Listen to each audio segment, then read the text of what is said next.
Agora não tinha mais jeito.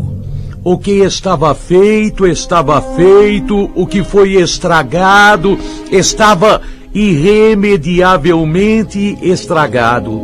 Não tinha jeito, não tinha mais jeito, foi um erro bobo uma única vez. Ele sabia desde o começo, ele sabia desde a hora que estava cometendo o erro, que era errado, que ele iria se arrepender, mas foi uma bobeira. Clóvis, e agora ele sofria, e agora sua noiva Regina sofria. O casal que se amava sofria, mas não tinha mais jeito. Não tinha jeito. Eles estavam irremediavelmente condenados ao abandono. Um não teria o outro, não tinha perdão, ainda mais que, Clóvis, se arrependimento matasse, ele estaria morto há muito tempo. Já no momento seguinte do erro, ele se arrependeu. Ele não deveria ter feito aquilo. Foi uma bobeira.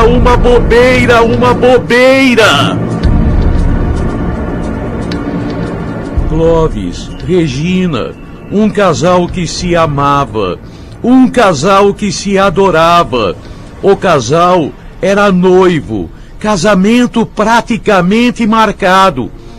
O mês estava marcado, faltava o dia, os preparativos, as famílias que se conheciam e se gostavam. Mas Clóvis e Regina, eles se gostavam mais ainda. Era um casal que se amava, se adorava, se venerava. Clóvis, ele tinha uma paixão total por Regina. Clóvis, ele tinha paixão, ele morria de ciúmes dela. Regina também era assim, morria de ciúmes de Clóvis. As únicas brigas do casal, por ciúminho bobo, porque ele gostava dela e ela gostava dele, mas eram brigas sem nenhum compromisso, eram brigas sem nenhum prejuízo, eram briguinhas emocionais, briguinhas normais de um casal jovem, de um casal enciumado. Mas agora era irreparável, não tinha remédio, não tinha mais jeito. Clóvis, se arrependimento matasse, ele só repetia isso, ele só repetia a mesma frase, ele pedia perdão, eu sei que eu errei, eu sei que não tem mais jeito, que não tem volta, eu sei que não tem volta e não tinha volta. O que ele fez foi imperdoável e foi castigado pela natureza. Foi numa festinha, foi num dia normal, era uma festinha comum de família. Clóvis e sua noiva, Clóvis e Regina, eles estavam nesta festinha. Era uma festividade de família. Clóvis e Regina, de repente ela se enciumou, porque você está olhando para ela. Ele não estava olhando para ninguém. Para ela quem? E Regina cismou que Clóvis estava olhando para uma menina da festa. Clóvis disse que não. Regina, então é assim, né? É para olhar. E ela ficou olhando para um rapaz. Clóvis ficou com raiva e o casal brigou. Regina foi embora da festa. O lógico seria Clóvis ir também, mas de birra, de raiva. Ele ficou na festa e deixou Regina ir embora. Ele ficou, bebeu cerveja, bebeu muita cerveja. Uma amiga de Regina, amiga não, conhecida de Regina, Odete, Odete se aproximou dele e perguntou: vocês brigaram, né? Vocês brigaram. Ela é muito ciumenta, eu não olhei, ela disse que eu estava olhando, aí ela ficou olhando. Ele conversou com Odete. Ele ficou batendo papo com Odete. Odete era muito bonita. Odete, na hora de ir embora, ela disse: você me acompanha até em casa? Está tarde. Você entra. Quando chegaram, ela falou: eu preparo um café, você entra. Ele entrou e aconteceu. Os pais de Odete estavam viajando e ela e Clóvis mantiveram um colóquio amoroso. Eles tiveram intimidade naquele dia. Já na hora, Clóvis se arrependeu. Ele não deveria estar fazendo aquilo. Ele não deveria estar traindo Regina. Mas foi que foi. Foi no embalo. No dia seguinte, ele estava com vergonha dele. Procurou esquecer. E esqueceu. Esqueceu até 3 meses depois. 3 meses.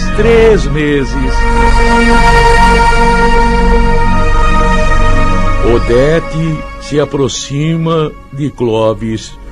Eu tenho uma revelação para te fazer. Clóvis, ele fica até boquiaberto. Ele não... Desde aquele dia ele não tinha visto mais Odete. Ele tinha feito as pazes com Regina. Seu noivado namoro ia de vento em popa. Mas Odete disse: eu estou grávida. Grávida? Ah, parabéns. Grávida de você. Grávida de você. Foi o único homem com o qual eu estive. Grávida? Eu não tenho nada que ver com isso. Como não tem nada que ver com isso? Odete falou: é só para te avisar. Odete, ela sumiu. Durante 1 mês, ele não ficou mais sabendo dela. 2 meses.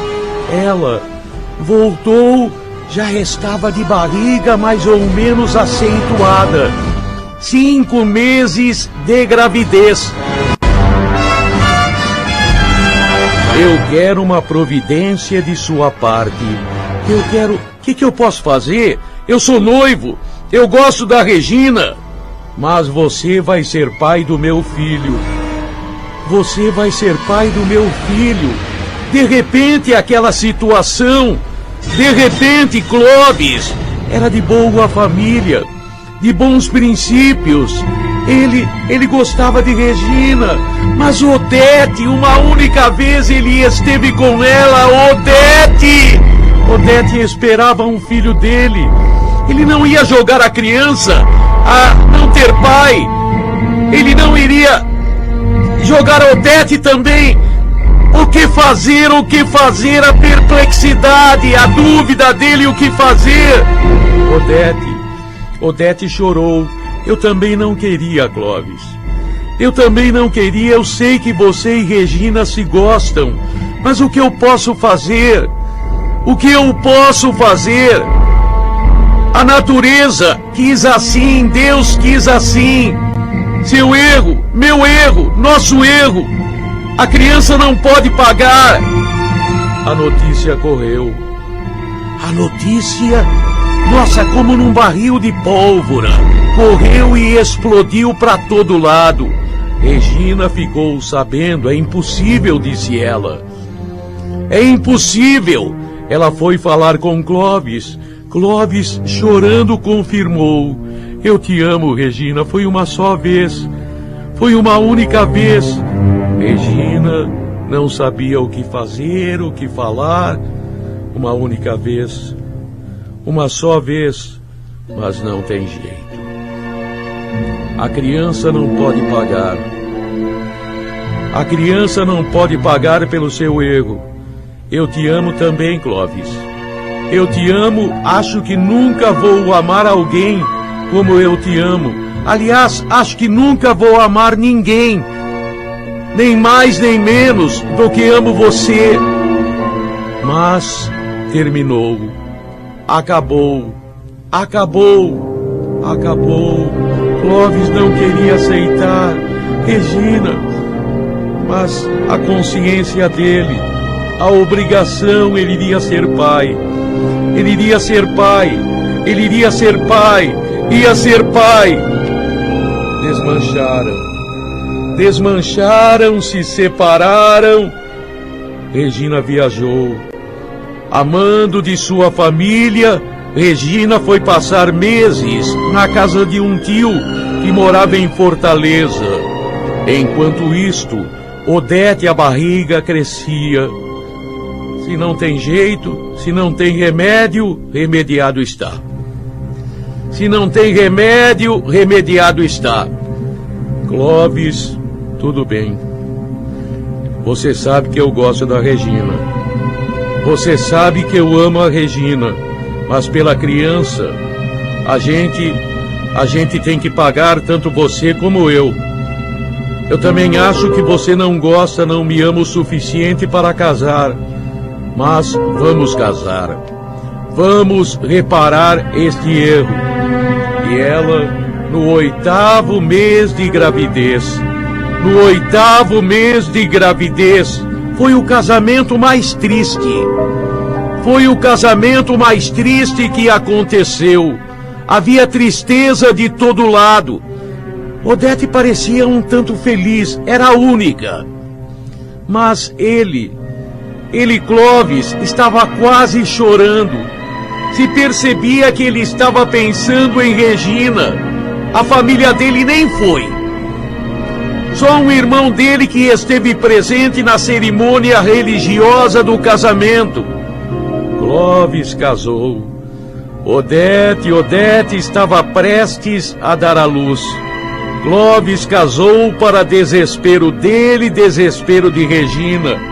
Regina no Nordeste. A família nem a avisou. Regina, dizem que ela emagreceu 12 quilos em 2 meses e ela era magra.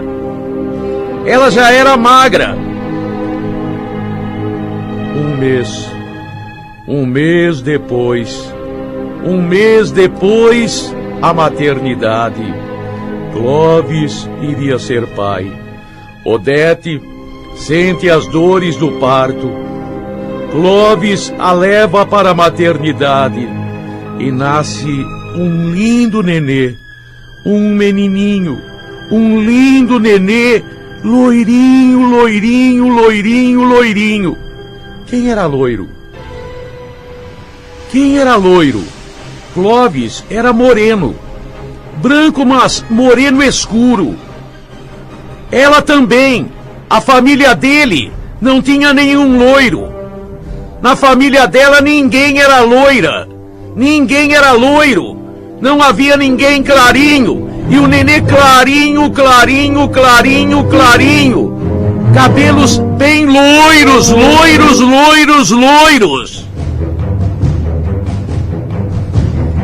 Quando Clóvis viu a criança, seu coração bateu dolorosamente. Aquele não era seu filho. Como poderia? Antes mesmo da criança ir para o quarto pela primeira vez, Clóvis, ele fala com Odete. Odete, me conta a verdade. O nenê é loiro, não é meu filho, né? Não é meu filho. E Odete, chorando, conta a verdade. Clóvis, eu sempre te amei. Eu sempre quis ter você. O filho não é seu, não. O filho, ela disse um nome do alemão, sei lá de quem. Era de um rapaz que ela manteve um colóquio muitas vezes com ele. Quando ela viu que estava grávida, decidiu jogar a culpa em Clóvis porque ela gostava de Clóvis. Foi um charivari na maternidade. Clóvis bateu na mulher que havia dado à luz recentemente. Ninguém o perdoou. A segurança da maternidade chamou a polícia. A polícia ainda deu uns catiripapos nele, bater na mulher que tinha dado à luz. A mulher havia acabado de dar à luz. Na delegacia ele contou sua história. Na delegacia todo mundo penalizado dele. Mas fazer o quê? Ele foi indiciado em inquérito. Clóvis, não era dele o filho. Não, nunca voltou com Regina. Regina que disse: filho, foi uma circunstância. A traição foi o que contou. A história do homem que, enganado quanto à paternidade, surrou a recém-mãe em plena maternidade.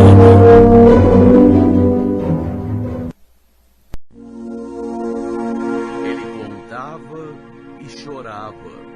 Ele lembrava sua história, contava e chorava.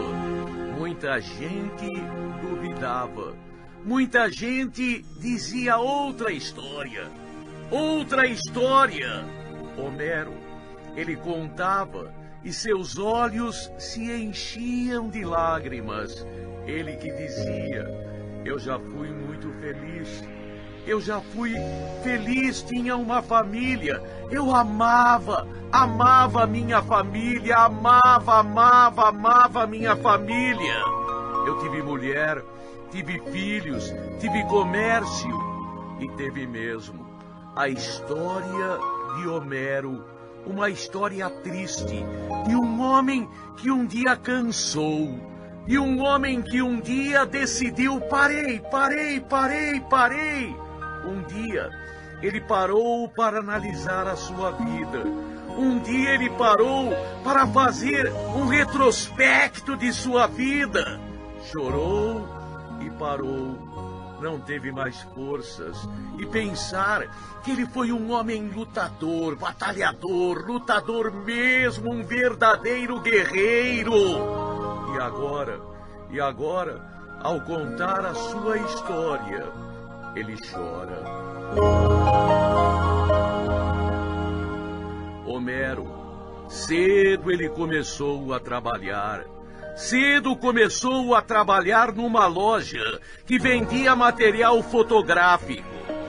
Começou a trabalhar como entregador, como boyzinho, como office boy. O sonho dele, um dia eu vou ser patrão. Um dia esta loja vai ser minha. Muita água correu, mas ele conseguiu realizar a duras penas o seu sonho. A loja foi dele. Ele conseguiu comprar a loja. Ele teve família. Ana Rosa, como ele gostou dela. Desde que a viu, desde o primeiro momento, ele se apaixonou por aquela moça bonita. Moça que ia na loja. Moça que levava filmes para revelar, fotografias para serem reveladas. Ele a conheceu assim. O namoro bonito. O pré-casamento, a fase da escolha do local aonde morar, dos móveis, dos eletrodomésticos, da aliança. Ele se lembrava de tudo. Foi um período feliz, o casamento que aconteceu e o nascimento de seus filhos. Ele teve 2 filhos, um menino e uma menina. Por ordem de nascimento, uma menina e um menino. Nasceu primeiro a menina. A menina, linda, sempre foi muito inteligente, o menino também. A mulher queria do bom e do melhor. Ela sempre mereceu do bom e do melhor. Por isso ele se desdobrava, por isso ele trabalhava, por isso ele se matava, se encalacrava, devia. Mas a mulher e os filhos, sempre bem vestidos, super bem vestidos, frequentando os melhores locais. As crianças colocadas em escolas caras, pagas. As crianças dele mereciam. O filho era inteligente, a menina inteligente, ele queria dar do bom e do melhor. Ele nunca teve férias. A família tinha. Ele alugava uma casa no litoral e mandava. No final do ano, em julho, nas férias escolares, ele mandava mulher e filhos. Para o litoral ele ia, de vez em quando em final de semana. Loja de fotografia abre no sábado. Abre no sábado. Só no final da tarde de sábado é que ele às vezes ia para o litoral, a família. Em primeiro lugar a sua família, em primeiro lugar a sua família. O negócio dele começou a dar para trás. Começou a fracassar. Mas ele pediu empréstimo aqui, pediu empréstimo lá. A mulher tinha carro. Os filhos cresceram, estudavam em faculdades pagas, particulares. Tinha que ter carro. A menina tinha carro. A menina tinha carro, o menino ao completar 18, pai, o senhor me prometeu, o pai deu o carro. Como pagar? Ele estava devendo aqui, estava devendo ali, é bem verdade. Morava num bom apartamento próprio. Era dele o apartamento, ele vendeu o carro dele. Ele não precisava de carro. O apartamento ficava perto da loja, ele ia a pé. A mulher precisava de carro e tinha. Os filhos precisavam de carro e tinham. Ele não precisava. Ele sempre foi assim, em primeiro lugar a família dele. Em primeiro lugar a família dele. Que decepção. Que decepção. A filha. A grande filha. A bonita moça. A bonita moça se apaixonou por um traficante. Todo mundo sabia que o rapaz não prestava. Todo mundo sabia que o rapaz era a ovelha negra da família dele, família que já era de ovelhas negras. Ele era o pior. Ele, Homero, falou com a filha, e a filha foi malcriada. Pai, eu gosto dele. Nem que ele for o pior bandido do mundo, eu gosto dele. E ela ficou com ele. Vai visitá-lo na cadeia. Vai visitá-lo na cadeia. Agora a decepção maior. A decepção maior não é crime. Ele é antigo. Ele não sabe nem se ele está certo ou errado. Mas ele não queria isso. Seu filho, ele descobriu o filho com um namorado. Ele descobriu o filho era gay. Mas ele era bonzinho até que começou a responder, eu faço o que eu quero. Você não manda na minha vida. Você não manda na minha vida. E ele, de repente, devendo para todo mundo, a filha que ele sustentava ainda, o dinheiro que ele dava para a filha se transformava em comida para o bandido na cadeia. Ela levava pacotes e mais pacotes para o amado dela na cadeia. Ele pagava. Ele pagava o namoro do filho. Ele pagava o namoro do filho. Ainda bem que ele tinha mulher. Ainda bem que ele tinha sua esposa, Ana Rosa. Ela, coitada, ela sofria também. Ela, coitada, sofria também. Que coitada coisa nenhuma. Que coitada coisa nenhuma. Só ele não via. Só ele não sabia. Quando ele abriu os olhos, ou melhor, quando abriram os olhos dele, contaram para ele: toma cuidado, sua mulher... Não é que a mulher tinha um caso, não. A mulher tinha 1000 casos. A mulher tinha 1000 casos. O traía descaradamente e falava para todo mundo que ele não era de nada. Que ele era frouxo. Ele, quando ficou sabendo disto, parou e chorou. Parou, analisou sua vida. Para que tanto sacrifício? Para que tanta luta? A mulher A mulher que ele venerava, que ele amava, que idolatrava, que colocou num altar, não merecia isto. A filha, apesar de tudo, ainda o maltratava. Ainda respondia mal para ele, o filho a mesma coisa. Ele montou o seu mundo num castelo de areia. Ele montou o seu mundo num lamaçal, num charco. Ele chorou naquele dia que ele soube da mulher, que comprovou as traições contínuas e ininterruptas há muito tempo da mulher. Ele chorou, e foi naquele dia que ele decidiu. Largou tudo. Largou tudo. Naquele dia ele foi para a rua. Não levou nada.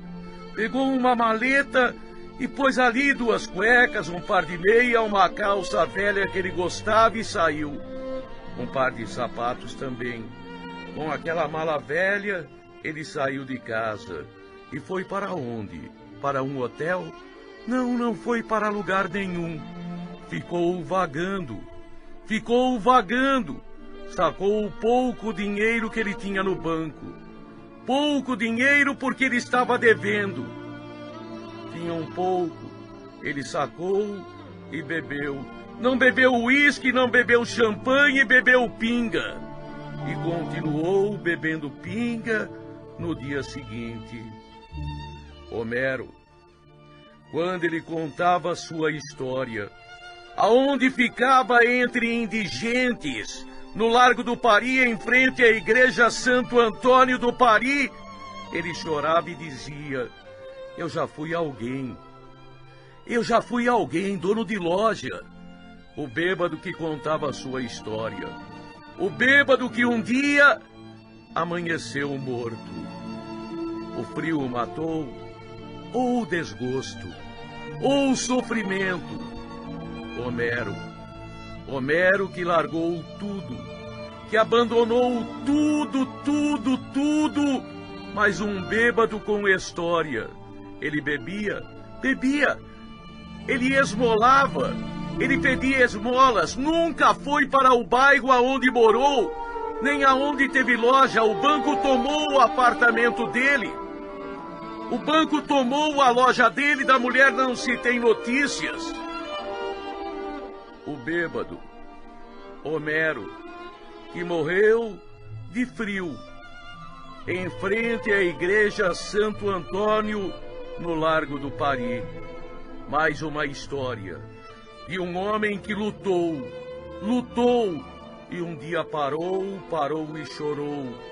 Parou, chorou e continuou chorando até o dia de sua morte.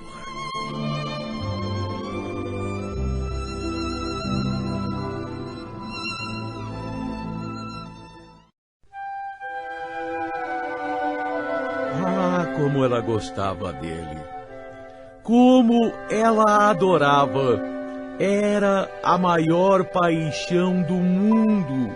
Ana Maria, ela venerava, adorava, idolatrava, amava seu marido Álvaro. Foi desde que ela conheceu, desde a época de namoro, ela adorava, venerava, uma paixão total. A vida dela girava em torno de Álvaro, até chateava. Era Álvaro pra cá, Álvaro pra lá. Quando conversava com sua família, com suas amigas, ela não tinha outro assunto.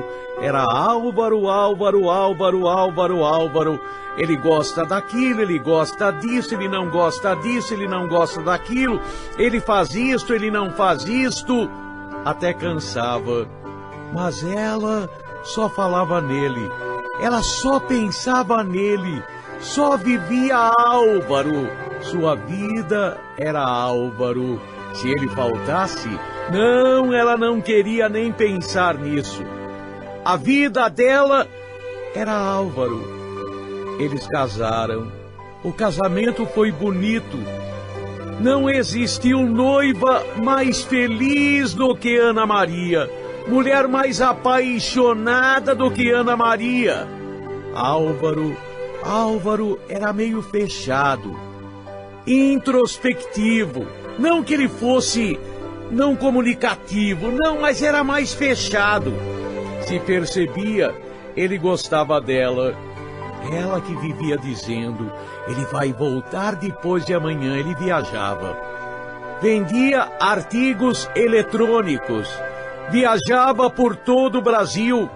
Ficava viajando, às vezes uma semana, descansava um mês, ficava em casa.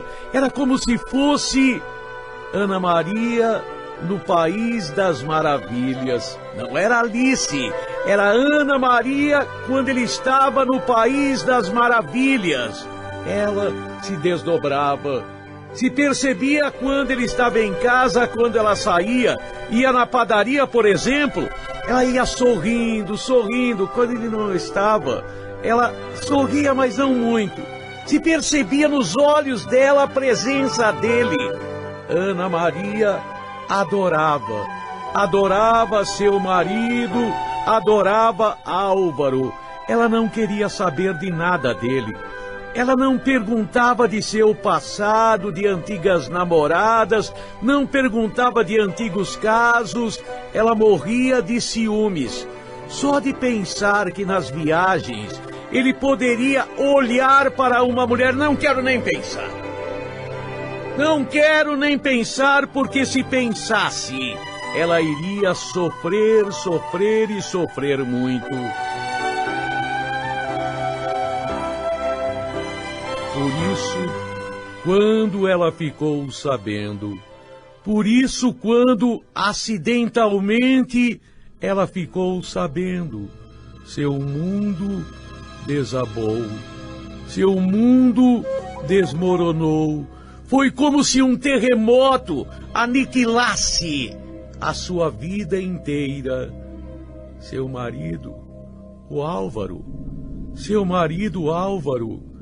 foi por puro esquecimento dele. Foi por puro esquecimento dele. E por talvez até ciúmes dela, curiosidade dela. Álvaro chegou daquela viagem. E estava cansado. Pela primeira vez ele chegou e não a beijou. Foi direto para o banho. Depois deitou e dormiu. Ele ainda disse, há 2 noites que eu não durmo. Mas vendedor de produtos eletrônicos que não dorme 2 noites, por quê? Por quê? Por quê? Talvez até por ciúmes. Foi que ela foi olhar a mala dele. Às vezes, ele mandava ela desfazer a sua mala. Outras vezes, ele mesmo desfazia a mala. Mas agora não disse nada. Ele chegou, estava diferente, nem a beijou, nem a abraçou. Tomou um banho e disse, estou morrendo de canseira. Estou morrendo de cansado, vou dormir. E dormiu.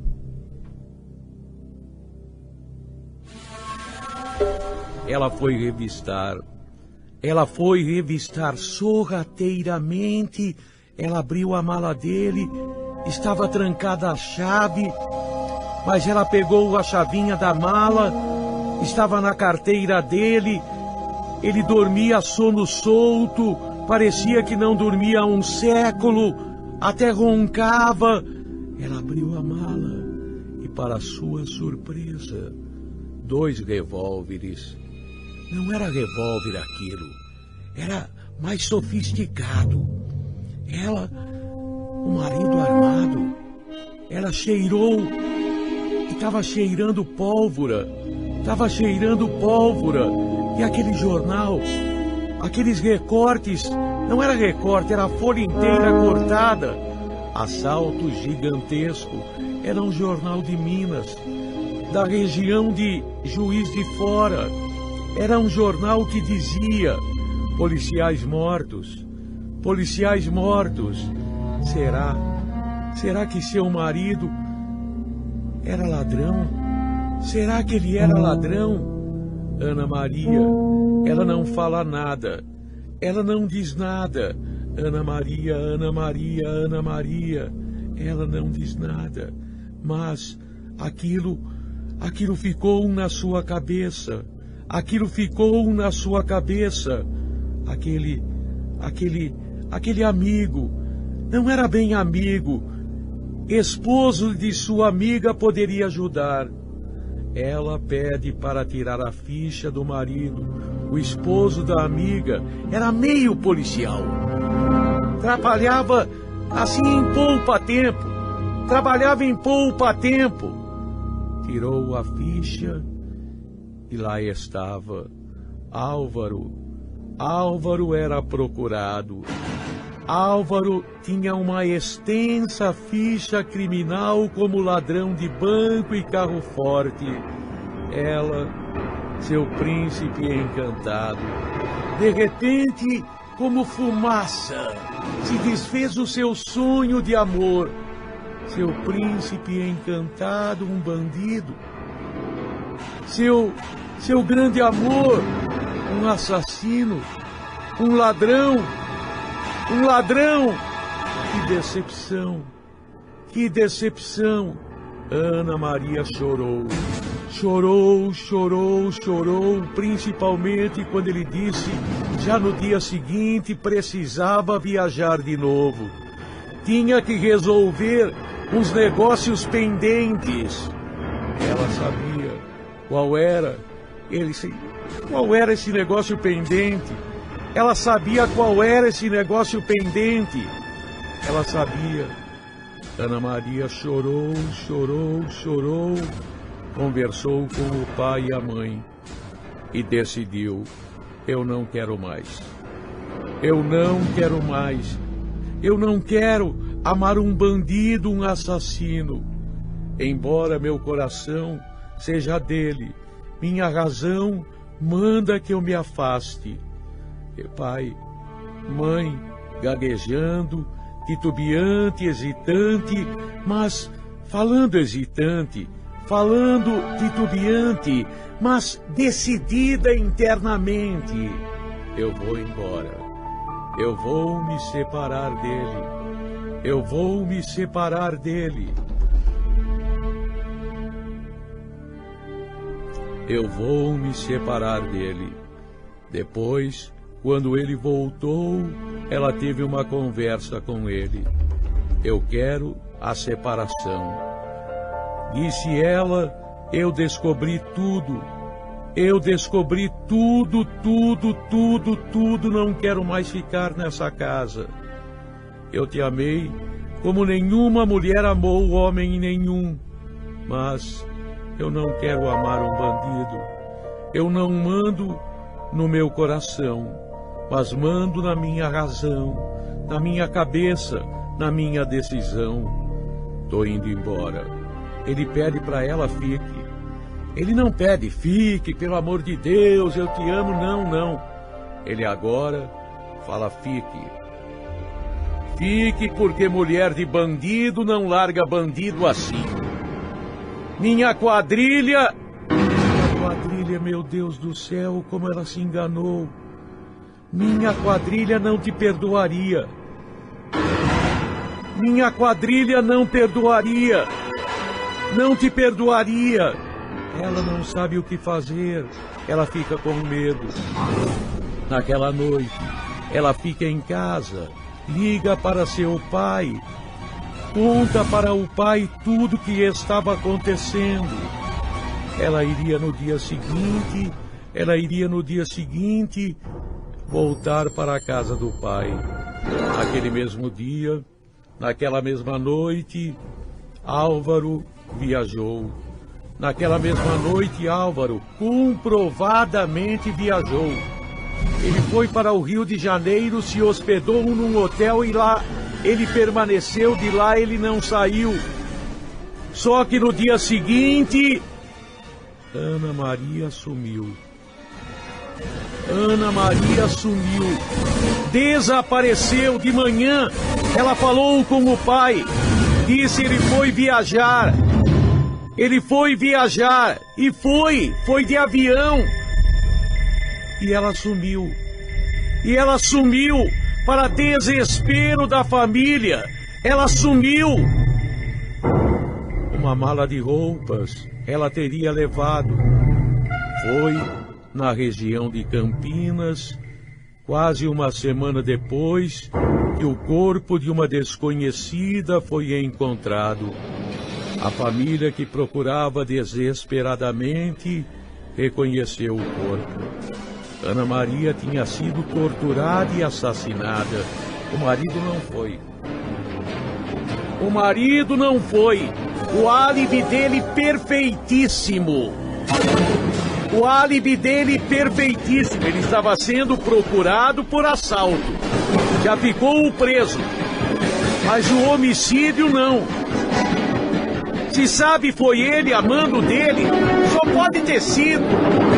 Só pode ter sido. Mas a morte de Ana Maria ficou misteriosa e ficará para sempre. Ela descobriu que seu príncipe encantado era um bandido. Gritou, chiou e ameaçou abandonar. A minha quadrilha não vai permitir, disse ele. A minha quadrilha, ele comunicou. Foi ele que comunicou a quadrilha. Foi ele. Ele respondia por vários assaltos a banco e carro forte e assassinato em Minas. Está. Eu gostaria de falar na cadeia. Não está. Fugiu. Está em local indeterminado, desconhecido. O grande amor de Ana Maria. O grande amor de Ana Maria, que ao descobrir que ele era um bandido, ia abandoná-lo. Morreu misteriosamente. O mistério não é tão profundo, mas tem que provar. Tem que provar. O álibi dele perfeito, perfeito até demais. Perfeito até demais. Como ele fugiu? Quando ele foi ser ouvido, cercaram o carro na estrada e resgataram a quadrilha poderosa dele. A quadrilha poderosa. E Ana Maria o amava. Ana Maria é mais um nome de crime misterioso.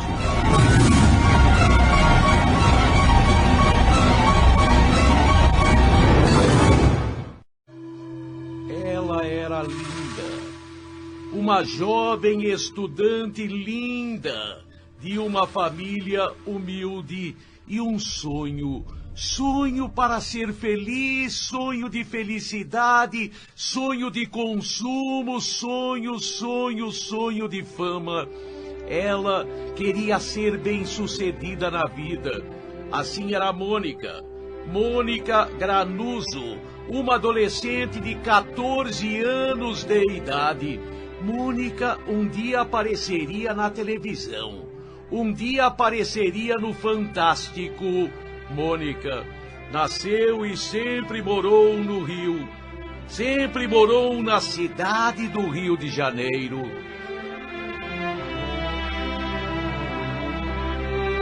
Mônica, classe média baixa, pertencente a uma família honesta. Seu pai, Nilson Lopes Granuso, homem trabalhador, homem que sempre se preocupou com a família, com os filhos, com a mulher, a esposa, sempre deu muita atenção a todos. A filha também. Mônica foi crescendo ajuizada, direita, tendo muito carinho por parte de sua família. Estudante, ela tinha um sonho. Ela sonhava como a maioria da jovem bonita, como a maioria de menina bonita. Ela sonhava ser modelo. Ela sempre foi muito dedicada na escola. Nos momentos de folga, gostava de ir à praia. Ia em Ipanema, em Copacabana, Ela ia na praia e mostrava seu belo corpo. Ela, com 14 anos, já chamava atenção. Ia sozinha, ia com a família, ia com amigos do bairro dela, Humaitá, Rio de Janeiro. Sempre estava bronzeada, sempre estava amorenada de praia. Era uma menina linda. Mônica, Copacabana, Mônica, Ipanema, Mônica, Barra da Tijuca.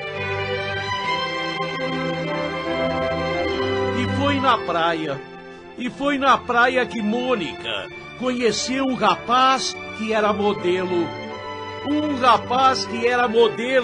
Ela conheceu Ricardo Peixoto Sampaio, 22 anos de idade.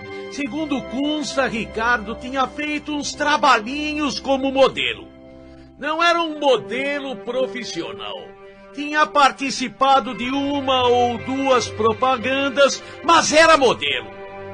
Nada de grande destaque, mas era modelo. Ele se aproximou de Mônica, aquela adolescente bonita de 14 anos, e começou a colocar minhocas na cabeça dela. E começou a alimentar um sonho que ela já possuía.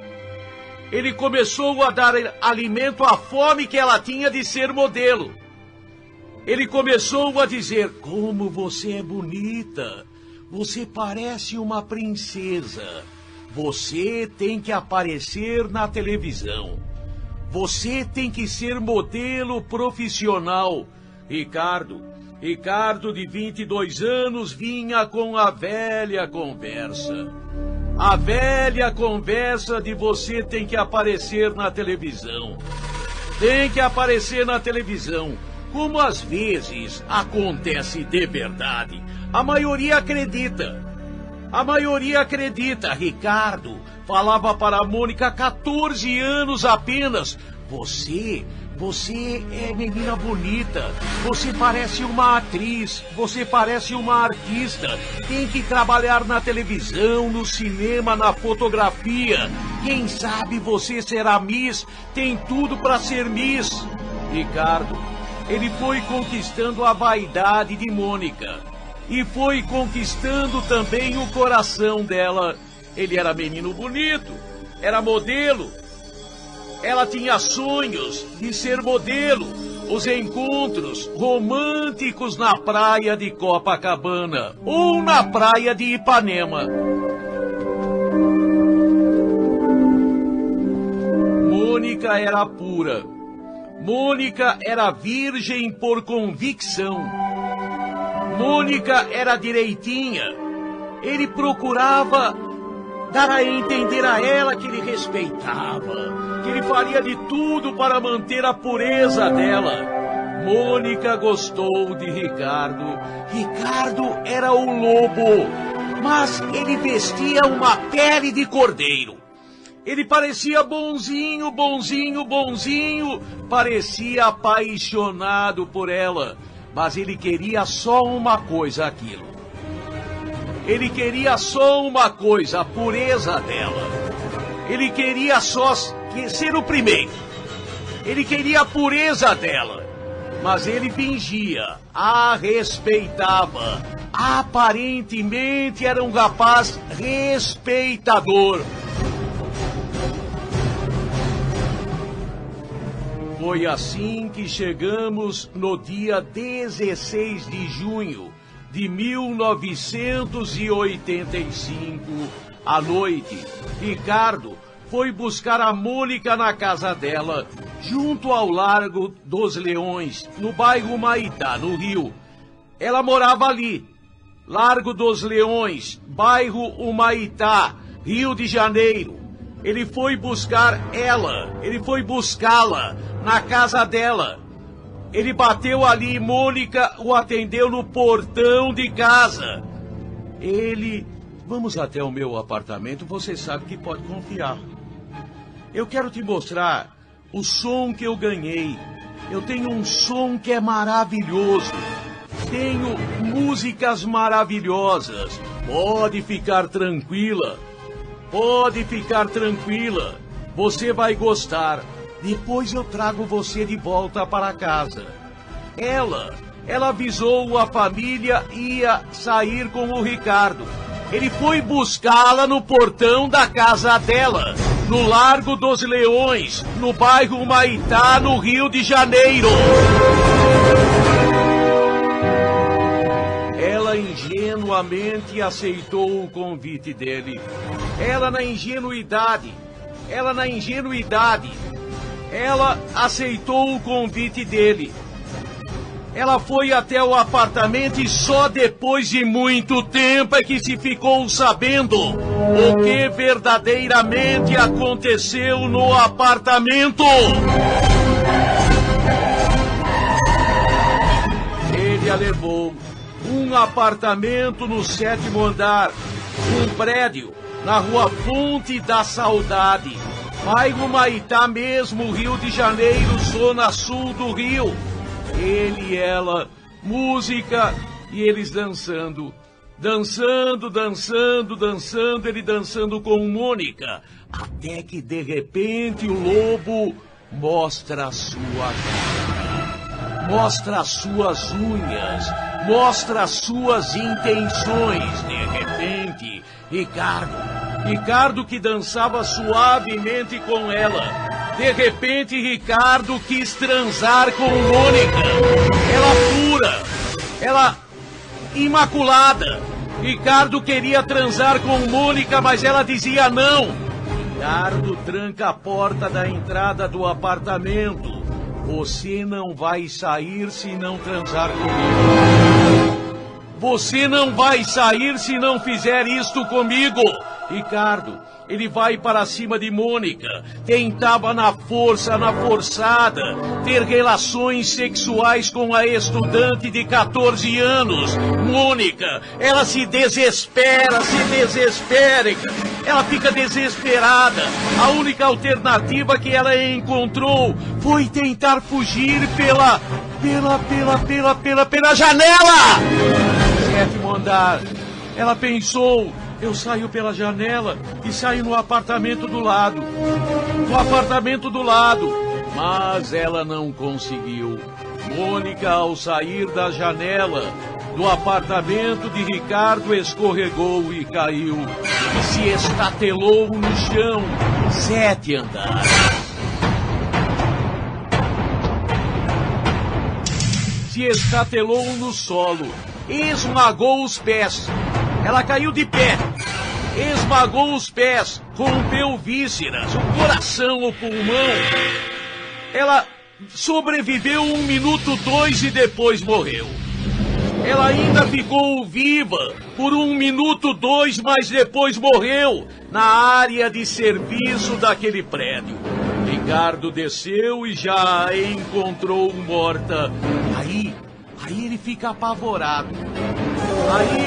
apavorado. Ele concebe um plano. Ele planifica se livrar do corpo. Ele precisava se livrar daquela situação. Ele consegue um carro.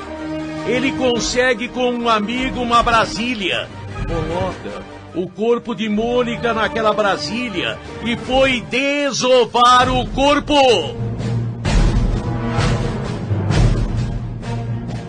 Ele, colocando o corpo de Mônica naquele carro, naquela Brasília, vai para uma região turística do Rio.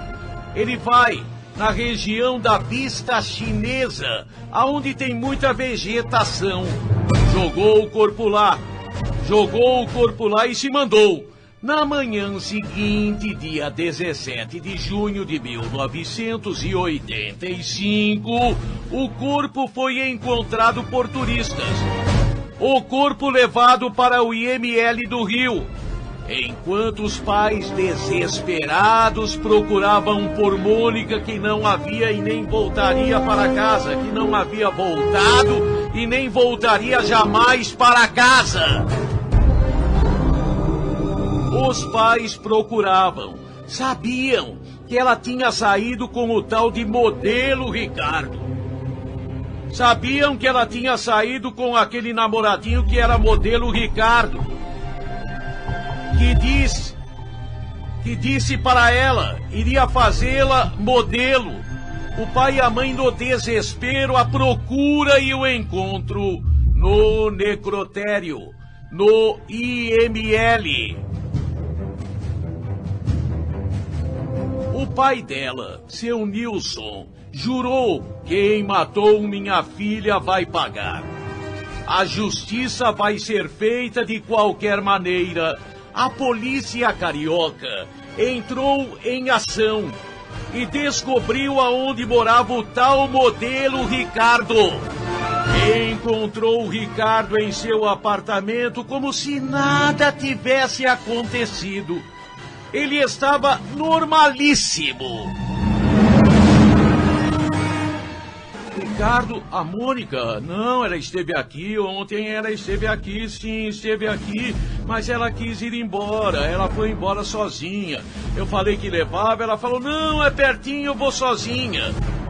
Ele disse que Mônica foi embora sozinha para casa, mas a polícia levantou testemunhas no prédio que ouviram gritos e viram uma movimentação estranha na área de serviço.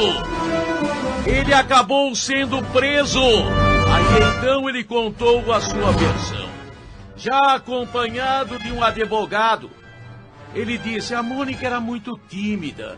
Eu tentei fazer alguma coisa com ela, ela disse não, nem permitiu que eu colocasse a mão, aí eu a chamei de travesti. Você parece travesti. Foi quando ela se desesperou e pulou da janela. Ela se suicidou. Aí eu peguei, coloquei num carro e desovei. O caso foi parar na imprensa do Rio. Uma associação com um caso famoso foi feita. O caso Aida Cury.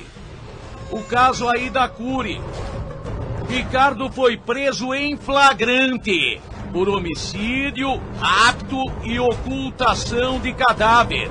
Como ele era modelo, rapaz bonito, e a moça tinha sonhos de ser modelo, moça bonita, a imprensa fez matérias e mais matérias de grande impacto na época. Ricardo conseguiu a família dele um bom advogado para ele. Ele insistia, ela se jogou. O que eu podia fazer? Eu bem que tentei segurar. Mas a perícia no IML constatou, deu que além dos ferimentos da queda, Mônica tinha sinais de agressão antes da queda, reforçando que a defesa de Mônica havia concluído que ela tentou se livrar de uma violência sexual. Foi apurado que Ricardo constantemente frequentava à noite, era uma espécie de tarado sexual. Era uma espécie de tarado sexual, sempre em festas movidas a álcool, sexo e droga. Pra ela ele dava uma de santinho. Depois da morte de Mônica, Ricardo ficou preso, aguardando julgamento. Naquela época, um bando conhecido como Falange Vermelha, depois Comando Vermelho, tinha plano de matar. Tentou até matá-lo, não conseguiu. Ricardo foi transferido de prisão. O caso passou na televisão. A foto de Mônica passou no Fantástico. Ela sonhava em aparecer na TV, apareceu como morta. Apareceu como vítima. O ator Valmor Chagas, a cantora Ângela Rorô, o cantor e outros cantores também. Artistas fizeram empenho, formaram o denominado Grupo Mônica contra a violência contra a mulher. Pesquisa feita mostrava a opinião pública queria a condenação de Ricardo. O julgamento aconteceu no terceiro tribunal do júri, 5 anos depois do assassinato. O assassinato foi em 1985, o julgamento em 1990. A decisão levou 25 horas para ser dada. O advogado tentou de tudo para absolver. Ricardo, o meritíssimo juiz César Augusto Leite, condenou. Ele foi condenado. Ricardo foi condenado a 17 anos e meio. Foi 7-0. Naquele dia, o pai de Mônica respirou aliviado. A imprensa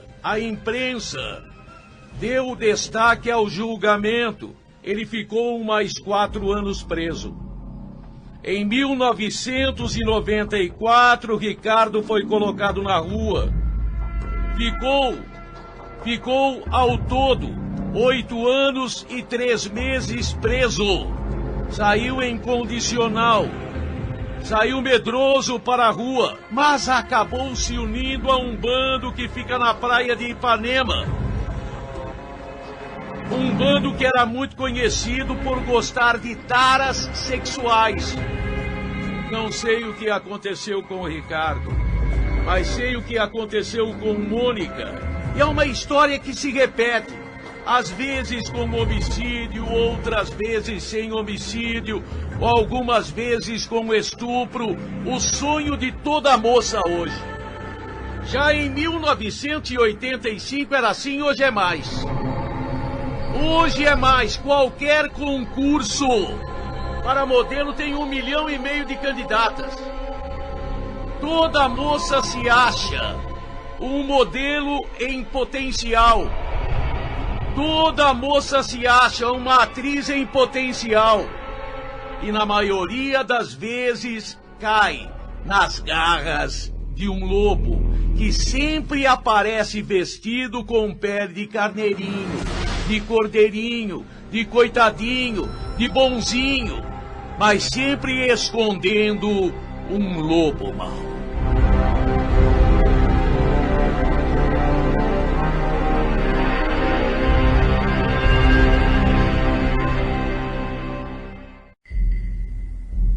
Quando Esther sumiu, quando Esther, naquele dia, não voltou para casa, quando Esther, naquele dia, quando o marido Nivaldo chegou, não estava, Nivaldo se desesperou. Já de cara, já imediatamente ele antevia a tragédia. Quando chegou e não encontrou sua bela e querida esposa Esther, Nivaldo se apavorou. Saiu perguntando pelo bairro. Saiu perguntando: "Você viu a Esther?" E a resposta era a mesma para todo mundo que ele perguntava. Todo mundo dava a mesma resposta. Não, não vi. Vi na hora do almoço. Vi que ela saiu. Ela saiu e não voltou. Nunca tinha acontecido isto. Nivaldo era apaixonadíssimo por sua mulher. Nivaldo era caído pela mulher. Nada mais lógico. Era a esposa dele.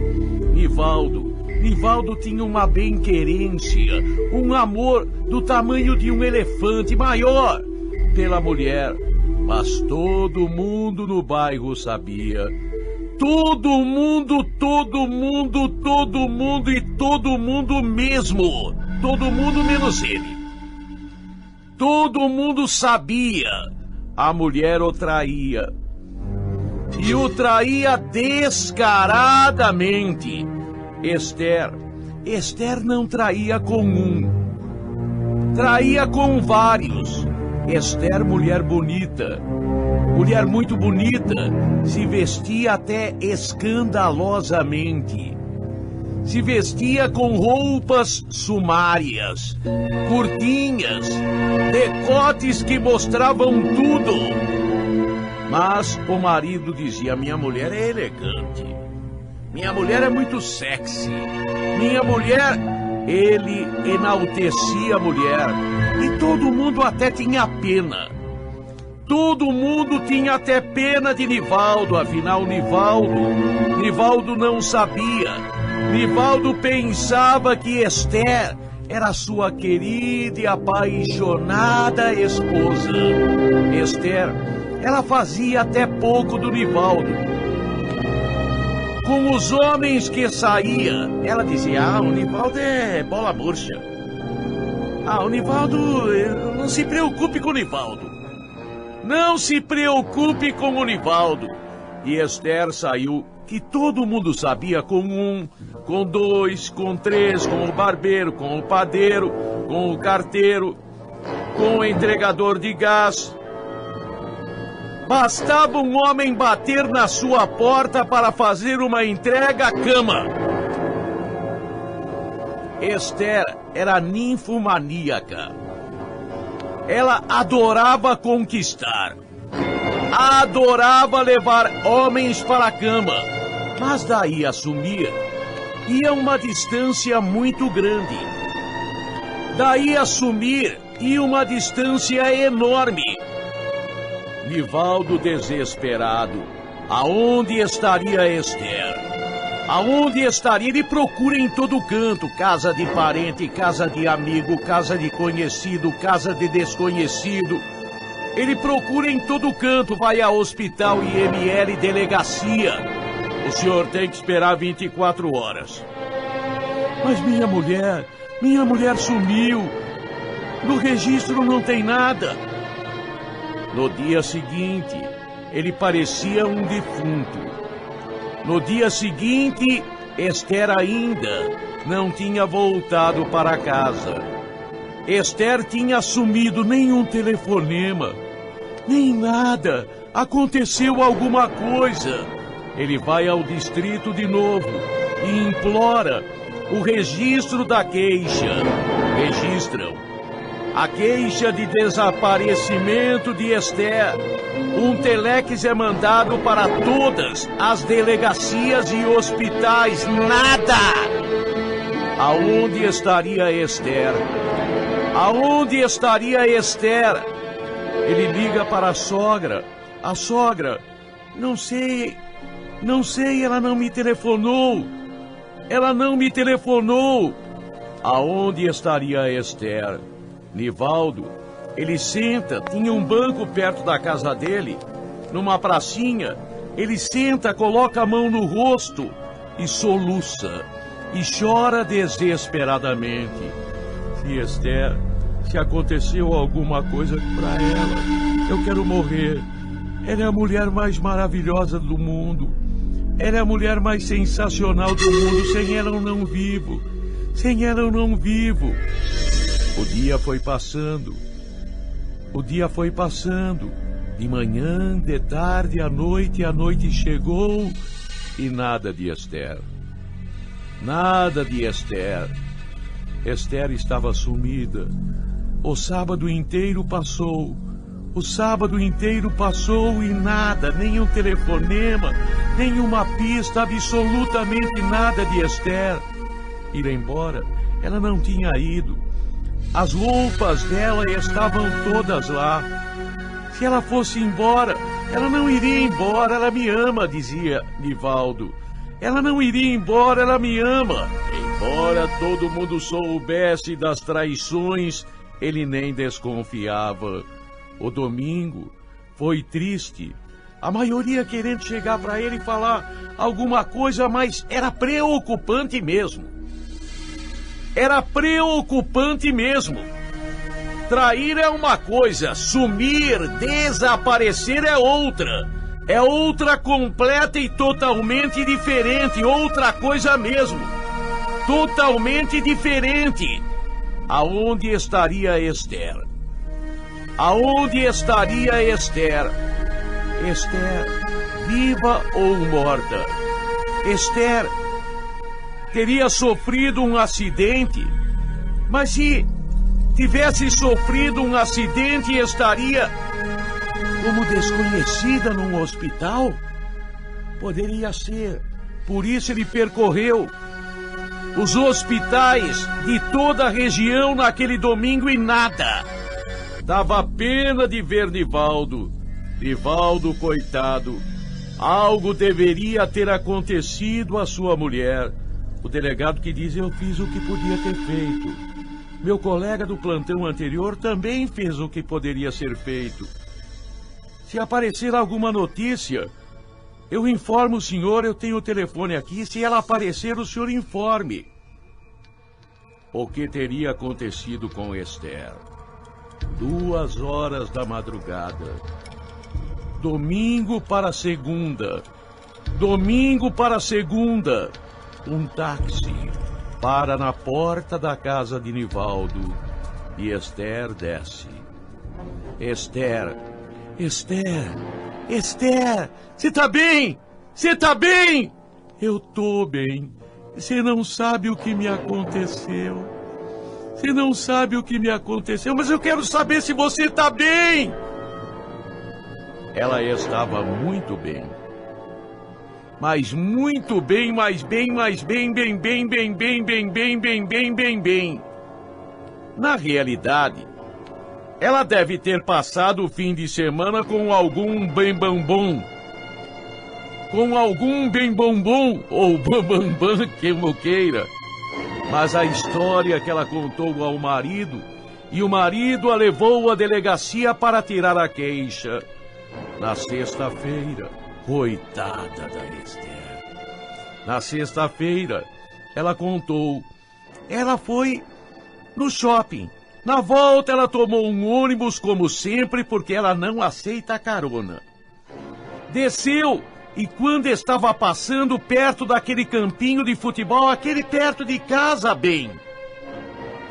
Aquele perto, esse aí, desceu um disco voador. Uns alienígenas. Tinha umas antenas assim, antena devia ter mesmo. Tinha umas antenas. Eram baixinhos, verdinhos. Tinha uma luz. Aquela luz me ofuscou a vista. Eles me colocaram dentro do disco voador. Eles me colocaram e subiram. Eu me lembro que eu vi a Terra. Lá do alto, é azul. É azul. Ela falou, aliás, os astronautas falam que a Terra é azul, né? Ela falou, eu fiquei com eles, eu só estava preocupado com você, bem. Eu só estava preocupada com você, eu sabia que você estava sofrendo. Ainda bem que não aconteceu nada. Ainda bem que não era gente daqui. Eles não fizeram nada com você. Não. Na delegacia, ela contou esta história ao delegado. O delegado anotou tudo, com aquela cara de... Será que eu falo? Ainda bem, né, dona? Ainda bem que nada aconteceu. Ele chamou a mulher de lado e disse, parabéns, dona. Sua história é inacreditável. Ninguém acredita. Mas seu marido acreditou. Tudo bem. Boa viagem da próxima vez. Se vê os marcianos, dê minhas lembranças para ele. Seu Nivaldo, o delegado falou. Ainda bem que tudo terminou bem. Quer que eu chame a reportagem? Não. E Nivaldo, abraçado a Esther, feliz da vida, foi para casa. E ele acreditou.